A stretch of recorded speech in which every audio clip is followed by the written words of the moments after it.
কল্যাণীতে শিল্পোন্নয়নের লক্ষ্যে বিশেষ বৈঠকে শিল্পমন্ত্রী তাপস রায় কল্যাণী উৎসব ব্যাংকোয়েটে শিল্পপতিদের নিয়ে বৈঠক সারেন। বিনিয়োগ এবং শিল্পপতিদের সমস্যার কথা শুনলেন। কর্মসংস্থান বৃদ্ধির আবেদন বিধায়কের। কল্যাণীতে শিল্পের পুরনো যে গৌরব ফেরানোর বার্তা শিল্পমন্ত্রীর। কল্যাণীতে শিল্প সম্ভাবনা খতিয়ে দেখতে পরিদর্শনে ঘোষণা। বন্ধ হয়ে যাওয়া একাধিক শিল্প ফেরাতে উদ্যোগ বার্তা তাপস রায়। সেমিকন্ডাক্টর, ডেটা এবং এআই ক্ষেত্রে বিনিয়োগ টানার চেষ্টা চলছে বললেন শিল্পমন্ত্রী। বিনিয়োগকারীদের প্রস্তাব দ্রুত রিপোর্ট আকারে পাঠানোর নির্দেশ দেওয়া হচ্ছে। কর্মসংস্থান বৃদ্ধির লক্ষ্যে পরিদর্শনও হবে। বন্ধ কলকারখানা খোলার চেষ্টাও করা হবে বললেন শিল্পমন্ত্রী তাপস রায়।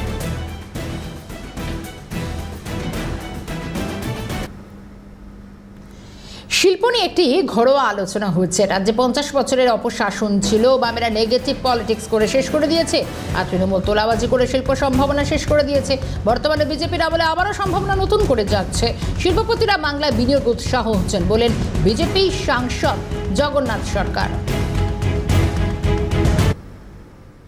এটা শিল্প নয়, শিল্পের বিষয় নিয়ে একটা ঘরোয়া চর্চা, একটা সুন্দর পরিবেশের মধ্যে দিয়ে এখানকার যারা একটু শিল্প মানসিকতার লোক আছে তাদের নিয়ে একটা চর্চা চলছে। এটা 50 বছরের কুশাসন, 34 বছর বাম আমলে শুধু দিতে হবে, তারা ডিউটির কথা, কর্তব্যের কথা তারা বলেনি।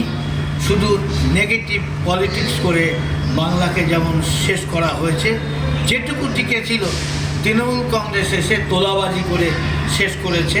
নতুন শিল্প মেলা হয়েছে, শিল্পপতিরা এখানে ভরসা পায়নি, পরিবেশ পায়নি। ইদানিং ভারতীয় জনতা পার্টির সুশাসনে আবার তারা নতুন উৎসাহ নিয়ে নতুন কলবরে তারা বিনিয়োগের জন্য ভাবছে এবং বিনিয়োগ